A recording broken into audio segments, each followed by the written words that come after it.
Hello friends, welcome back to Brahmi kitchen. ನಾನು ನಿಮ್ಮ ಚೇತನಾ ಮಂಜುನಾಥ್. ಇವತ್ತಿನ ರೆಸಿಪಿ ಬಂದ್ಬಿಟ್ಟು ವೆಜ್ ಸಲಾಡ್. ಈ ಒಂದು ವೆಜ್ ಸಲಾಡ್ನ ಈಸಿಯಾಗಿ ಹಾಗೂ ಟೇಸ್ಟಿಯಾಗಿ ವಿತೌಟ್ ಫೈರಲ್ಲಿ ಹೇಗೆ ಮಾಡ್ಕೊಳ್ಳೋದಂತ ಈ ಒಂದು ವಿಡಿಯೋದಲ್ಲಿ ನಾನು ನಿಮಗೆ ತೋರಿಸ್ತಾ ಇದ್ದೀನಿ. ಹಾಗಿದ್ರೆ ಬನ್ನಿ ಈ ಒಂದು ವೆಜ್ ಸಲಾಡ್ನ ಹೇಗೆ ಮಾಡ್ಕೊಳ್ಳೋದಂತ ನೋಡೋಣ.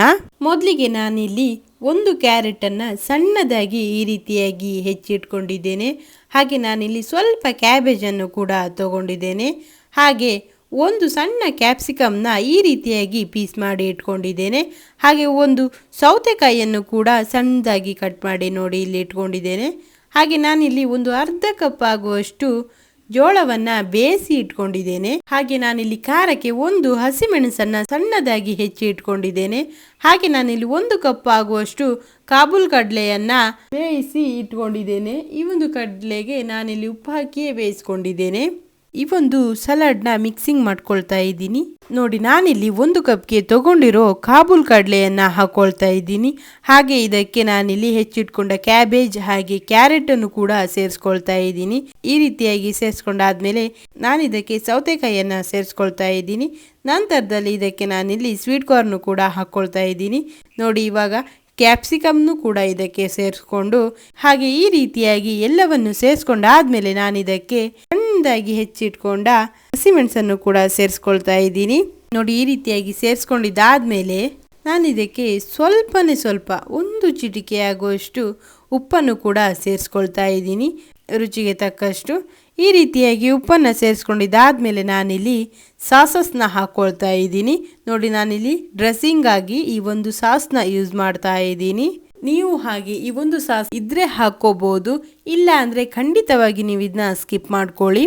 ನೋಡಿ, ನಾನು ಈ ರೀತಿಯಾಗಿ ಸಾಸ್ನ ಹಾಕ್ಕೊಳ್ತಾ ಇದ್ದೀನಿ. ಹಾಗೆ ನಾನಿಲ್ಲಿ ಹಾಕಿರುವಂಥ ತರಕಾರಿಗಳಲ್ಲಿ ನಿಮಗೆ ಯಾವುದು ಇಷ್ಟವೋ ಅಥವಾ ಇಷ್ಟ ಇಲ್ಲವೋ ಅದನ್ನು ಪ್ಲೀಸ್ ನನಗೆ ಕಾಮೆಂಟ್ ಮಾಡಿ. ಈ ಒಂದು ವೆಜ್ ಸಲಾಡ್ನ ನೀವು ನಿಮ್ಮ ಮಕ್ಕಳ ಲಂಚ್ ಬಾಕ್ಸ್ಗೂ ಅಥವಾ ನೀವು ಮಧ್ಯಾಹ್ನದ ಡಯಟ್ ಫುಡ್ ಆಗಿ ಕೂಡ ತಗೋಬಹುದು.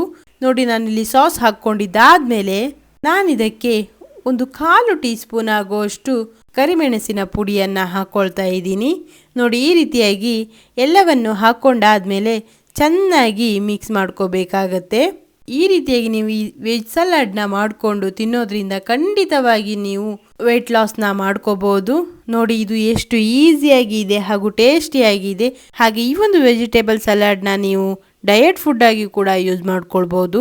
ಇದು ಆರೋಗ್ಯಕರವಾಗಿ ಕೂಡ ಇರುತ್ತೆ.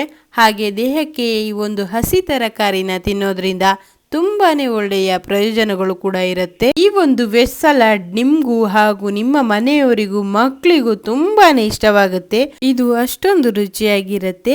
ಹಾಗೆ ಎಲ್ರಿಗೂ ಕೂಡ ಇದು ಇಷ್ಟವಾಗುತ್ತೆ. ಓಕೆ ಫ್ರೆಂಡ್ಸ್, ಈ ಒಂದು ವೆಜ್ ಸಲಾಡ್ ನಿಮಗೆ ಇಷ್ಟವಾಗಿದ್ರೆ ಪ್ಲೀಸ್ ಇದನ್ನು ನಿಮ್ಮ ಮನೆಯಲ್ಲೂ ನೀವು ಟ್ರೈ ಮಾಡಿ. ಹಾಗೆ ನೀವಿನ್ನು ಯಾರ್ಯಾರು ನನ್ನ ಚಾನಲ್ನ ಸಬ್ಸ್ಕ್ರೈಬ್ ಮಾಡದೆ ಈ ಒಂದು ವಿಡಿಯೋನ ನೋಡ್ತಾ ಇದ್ದೀರೋ ದಯವಿಟ್ಟು ನನ್ನ ಚಾನಲ್ನ ಸಬ್ಸ್ಕ್ರೈಬ್ ಮಾಡಿ. ಹಾಗೆ ಲೈಕ್ ಮಾಡಿ, ನಿಮ್ಮ ಫ್ಯಾಮಿಲಿ ಹಾಗೂ ಫ್ರೆಂಡ್ಸ್ಗೂ ಈ ಒಂದು ವಿಡಿಯೋನ ಶೇರ್ ಮಾಡಿ, ನನಗೆ ಸಪೋರ್ಟ್ ಮಾಡಿ. Thank you.